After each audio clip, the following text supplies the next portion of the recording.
जय हिंद, वंदे मातरम। स्वागत है आप सभी का आपके अपने यूट्यूब चैनल जी के जीएस के भंडारा पर। साथियों, आज के इस वीडियो में आरपीएफ कांस्टेबल और आरपीएफ एसआई में पूछे जाने वाले साइंस के अति महत्वपूर्ण प्रश्नों का प्रैक्टिस सेट लेकर के आया हूँ, जो आपके एग्जाम के लिए बहुत ही ज़्यादा महत्वपूर्ण है। तो साथियों, आज के इस प्रैक्टिस सेट को आप लोगों को पूरा करना है और प्रैक्टिस सेट को पूरा करने के बाद आपको अपना स्कोर ईमानदारी के साथ एक कमेंट बॉक्स में शेयर करना है और बताने कि आपने आज के इस प्रैक्टिस सेट में से कितने प्रश्न सही किए और ये प्रैक्टिस सेट आपको कैसे लगा।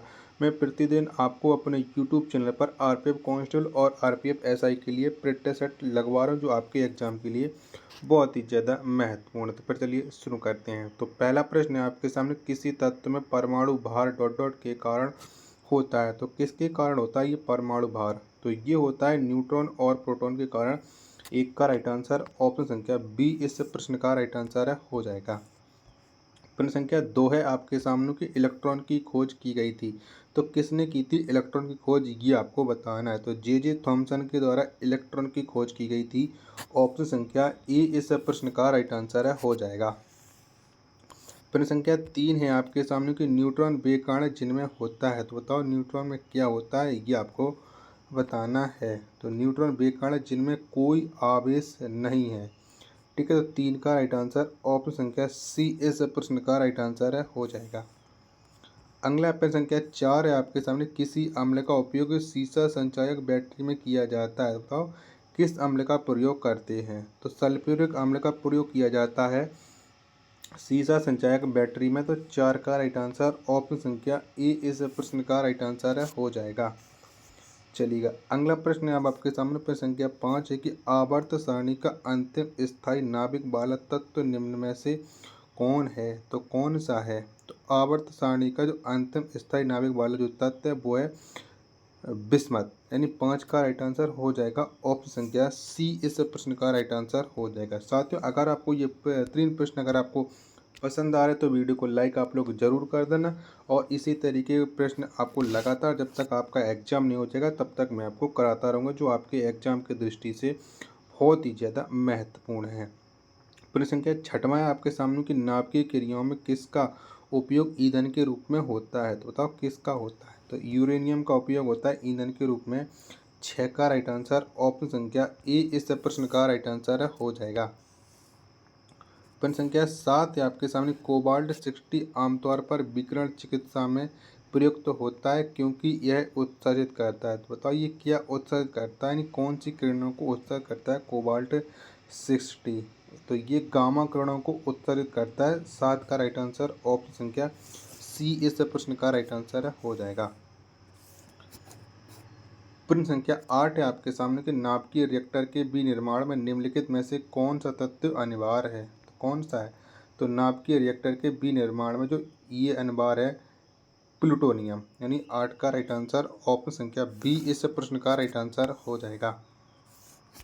प्रश्न संख्या 9 है आपके सामने कि हैबर की प्रक्रिया किसके विनिर्माण में प्रयुक्त होती है। तो बताओ किसके निर्माण में ये हैबर की प्रक्रिया की जाती है। तो ये की जाती है अमोनिया के में। 9 का राइट आंसर ऑप्शन संख्या डी इस प्रश्न का राइट आंसर हो जाएगा। प्रश्न संख्या 10 है आपके सामने कि किस तापमान पर पानी ठोस और द्रव दोनों में स्थितियों में होता है। तो बताओ किस तापमान पर होता है। तो ये होता है 0 डिग्री सेल्सियस पर। ऑप्शन संख्या ए इस प्रश्न का राइट आंसर है, हो जाएगा। प्रश्न संख्या 11 है आपके सामने, कैलामाइन एक अयस्क है। तो बताओ ये किसका अयस्क है कैलामाइन। तो ये एक अयस्क है जिंक का। 11 का राइट आंसर ऑप्शन संख्या बी इस प्रश्न का राइट आंसर है, हो जाएगा।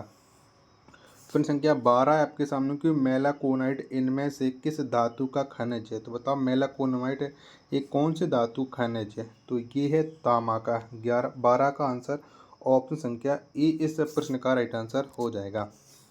प्रश्न संख्या 13 है आपके सामने कि पेट्रोलियम में डॉट डॉट का जटिल मिश्रण होता है। तो बताओ पेट्रोलियम में किसका जटिल मिश्रण होता है। तो इसमें होता है प्रोपेन और ब्यूटेन का। 13 का आंसर ऑप्शन संख्या ए इस प्रश्न का राइट आंसर है, हो जाएगा। चलिएगा, अगला प्रश्न है प्रश्न संख्या 14 आपके सामने कि द्रवित पेट्रोलियम गैस के प्रमुख संगठक हैं। तो बताओ कौन से हैं। तो द्रवित पेट्रोलियम गैस के जो प्रमुख संगठक हैं वो हैं ब्यूटेन और प्रोपेन। 14 का आंसर ऑप्शन संख्या सी इस प्रश्न का राइट आंसर है हो जाएगा। प्रश्न संख्या 15 है आपके सामने कि निम्नलिखित में से पॉलीमर है, बताओ कौन सा है इनमें से पॉलीमर, ये आपको बताना है। 15 का राइट आंसर क्या हो जाएगा। तो पॉलीविनाइल क्लोराइड ये पॉलीमर है। 15 का आंसर ऑप्शन संख्या ए इस प्रश्न का राइट आंसर है हो जाएगा। प्रश्न संख्या 16 है आपके सामने कि एलपीजी गैस में मुख्यतः कौन सी गैस रहती है, तो बताओ कौन सी गैस होती है एलपीजी में। तो इसमें होती है मुख्यतः ब्यूटेन गैस।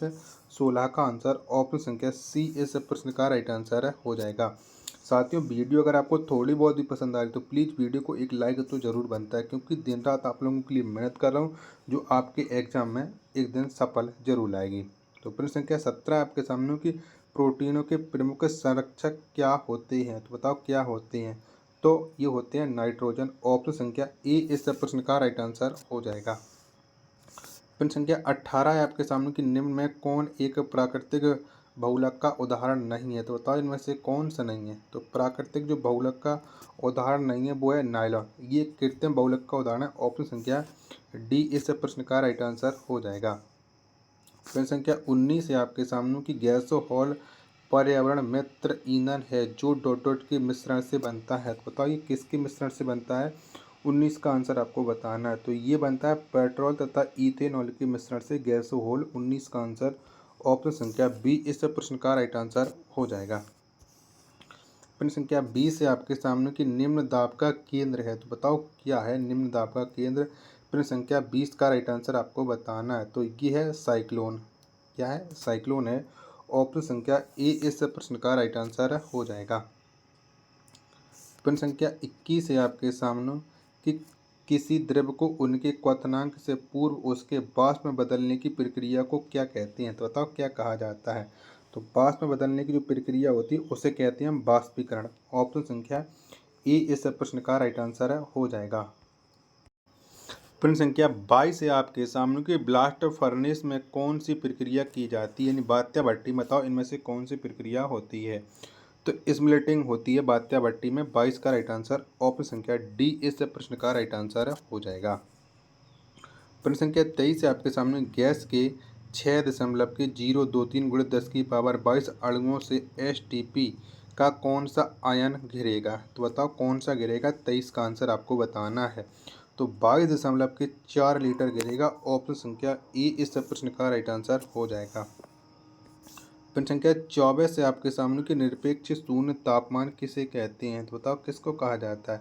तो निरपेक्ष शून्य तापमान ये कहा जाता है -273 डिग्री सेल्सियस को। ऑप्शन संख्या सी इस प्रश्न का राइट आंसर हो जाएगा। प्रश्न संख्या 25 है आपके सामने कि जब एक गैस के पात्र में दबाव डाला जाता है तो उसका आयतन निम्न में होगा, तो बताओ उसका आयतन क्या हो जाएगा, ये आपको बताना है। तो उसका आयतन घट जाएगा, यानी 25 का आंसर ऑप्शन संख्या बी इस प्रश्न का राइट आंसर हो जाएगा। प्रश्न संख्या 26 है आपके सामने कि साबुन के साथ तत्परता के साथ झाग न बनने वाला जल होता है, तो बताओ इनमें से कौन सा जल है जो झाग नहीं बनाता है। तो वो जल होता है कठोर जल। 26 का आंसर ऑप्शन संख्या डी इस प्रश्न का राइट आंसर हो जाएगा। प्रश्न संख्या 27 है आपके सामने कि पोर्टलैंड सीमेंट का मुख्य तत्व है, तो बताओ कौन सा है। तो पोर्टलैंड सीमेंट का जो मुख्य तत्व है वो है चूना, सिलिका, एल्यूमिनियम तथा मैग्नीज, यानी 27 का आंसर ऑप्शन संख्या सी इस प्रश्न का राइट आंसर हो जाएगा। प्रश्न संख्या 28 से आपके सामने कि साधारण नमक का रासायनिक नाम है, तो बताओ कौन सा है। तो साधारण नमक का जो रासायनिक नाम है वो है सोडियम क्लोराइड। 28 का आंसर ऑप्शन संख्या बी इस प्रश्न का राइट आंसर हो जाएगा। प्रश्न संख्या 29 से आपके सामने कि बासिंग सोडा को क्या कहा जाता है, तो बताओ क्या कहते हैं। तो बासिंग सोडा को कहा जाता है सोडियम कार्बोनेट। क्या कहा जाता है, सोडियम कार्बोनेट। 29 का आंसर ऑप्शन संख्या ए इस प्रश्न का राइट आंसर हो जाएगा। प्रश्न संख्या 30 है आपके सामने कि ब्लीचिंग पाउडर का प्रयोग अजीब सी दुर्गंध देता है, इस गंध का कारण है। तो बताओ इस गंध का क्या कारण है कि जिससे ब्लीचिंग पाउडर है वो अजीब सी दुर्गंध देता है। तो इसका कारण है क्लोरीन। 30 का आंसर ऑप्शन संख्या ए इस प्रश्न का राइट आंसर हो जाएगा। प्रश्न संख्या 31 है आपके सामने कि सोडा वाटर में कौन सी गैस प्रयुक्त की जाती है। तो कौन सी गैस प्रयोग करते हैं? तो सोडा वाटर में कार्बन डाइऑक्साइड गैस का प्रयोग किया जाता है। 31 का आंसर ऑप्शन संख्या बी इस प्रश्न का राइट आंसर हो जाएगा। तो साथियों, आज के प्रैक्टिस सेट में इतने ही प्रश्न थे। अगर आपको ये प्रैक्टिस सेट पसंद आया हो तो वीडियो को लाइक, कमेंट और चैनल को सब्सक्राइब करना ना भूलें। मिलते हैं अपने नेक्स्ट वीडियो में, तब तक के लिए धन्यवाद। जय हिंद मेरे प्यारे साथियों।